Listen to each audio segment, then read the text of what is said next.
ہمارے YouTube channel میں خوش آمدید۔ آج ہم آپ کو برصغیر کے دلچسپ تاریخ کے سفر پر لے کر چلتے ہیں۔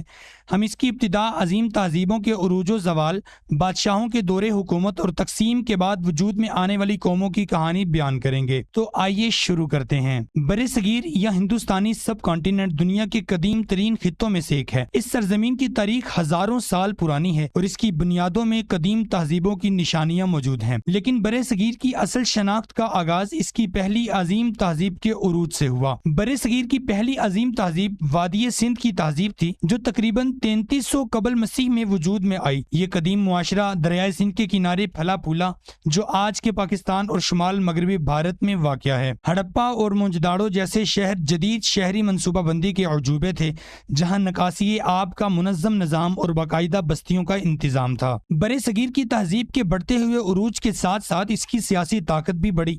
برصغیر کے اس وسیع خطے کے پہلے معلوم حکمران چندرگپت موریہ تھے، جنہوں نے تقریباً 321 قبل مسیح میں موریہ سلطنت کی بنیاد رکھی۔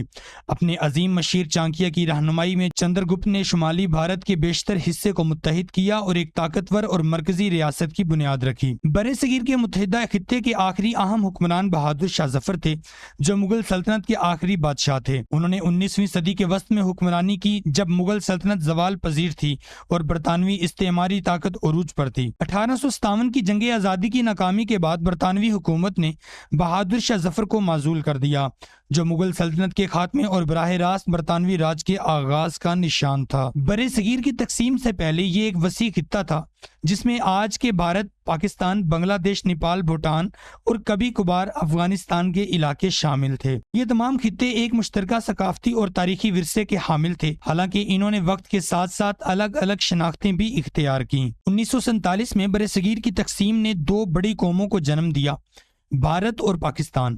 بعد ازاں 1971 میں بنگلہ دیش نے پاکستان سے آزادی حاصل کر لی۔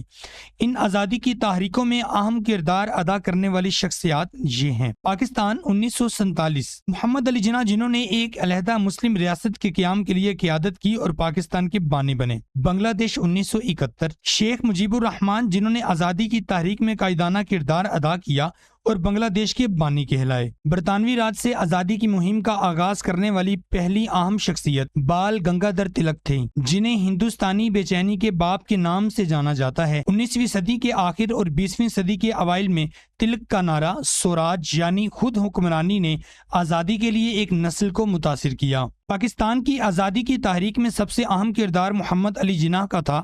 ان کی قیادت اور بصیرت نے برصغیر میں مسلمانوں کے لیے ایک علیحدہ ریاست کے قیام کی راہ ہموار کی۔ جناح کی رہنمائی اور سیاسی حکمت عملی نے 1947 میں پاکستان کی آزادی کو ممکن بنایا اور ان کی قیادت کو پاکستان کے بانی کے طور پر تسلیم کیا گیا۔ برصغیر کی کہانی اتحاد، تقسیم اور آزادی کی بے مثال جدوجہد کی کہانی ہے۔ قدیم وادی سندھ کی تہذیب سے لے کر عظیم سلطنتوں کے عروج اور آخرکار نئی قوموں کے جنم تک، برصغیر کی تاریخ اس کے لوگوں کی قوت ارادی اور تنوع کی گواہ ہے۔ ہمارے ساتھ جڑے رہیں، کیونکہ ہم مستقبل میں اس تاریخ کے مزید دلچسپ پہلوؤں کے کھوجتے رہیں گے۔ ہمارے چینل کو لائک، شیئر اور سبسکرائب کرنا نہ بھولیں، تاکہ مزید دلچسپ باتیں آپ تک پہنچ سکیں۔